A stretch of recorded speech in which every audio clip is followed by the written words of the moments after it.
Daily vlog సిరీస్లో ఈరోజు 11th day. చాలా మంచి రెస్పాన్స్ ఇస్తున్నారు. థ్యాంక్ యూ అందరికీ. సో ఈరోజు ఊబర్ బుక్ చేసుకొని 7 o'clockకే స్టార్ట్ అయిపోయాను ఆఫీస్కి. నా కార్ అయితే సర్వీసింగ్కి ఇచ్చాను.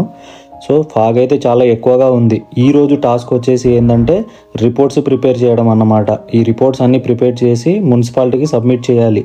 చూశారు కదా ఇక్కడ కనిపిస్తున్న రిపోర్ట్స్, ప్లాన్స్. ఇక్కడ మనకంటూ ఆఫీస్ బాయ్ వాళ్ళు ఎవరూ ఉండరు. మన పని మనమే చేసుకోవాలి. సో ఈ వర్క్ అంతా కంప్లీట్ చేసి మున్సిపాలిటీకి సబ్మిషన్ అయితే చేసేసాను. చేసిన తర్వాత 11:30కి యాజ్ యూజువల్గా బ్రేక్ తీసుకొని లంచ్ ఫినిష్ చేసి ఇంకో ప్రాజెక్ట్ అయితే స్టార్ట్ చేశాను. సో ఈ ప్రాజెక్ట్లో ఏంటంటే పైప్ సైజింగ్ అన్నట్టు. ఇక్కడ డ్రైనేజ్ సిస్టమ్ చాలా ఎక్కువగా ఉంటుంది అన్నట్టు. ఫ్లడ్స్ వచ్చిన 5-10 నిమిషాలకే వాటరు రోడ్ల మీద కానీ ఎక్కడ కానీ కనబడకుండా మేమైతే డిజైన్ చేస్తాము. ఆ వర్క్ అంతా ఫినిష్ చేసేసి ఈరోజు 4:30కే లాగౌట్ చేసి ఇంటికైతే స్టార్ట్ అయిపోయాను. ఎందుకంటే ఈరోజు ఫ్రైడే కాబట్టి తొందరగా లాగౌట్ చేసేసాను. ఇంకేముంది, నెట్ఫ్లిక్స్ చేసుకుంటే చిల్ అవ్వడమే. Thank you. సబ్స్క్రైబ్.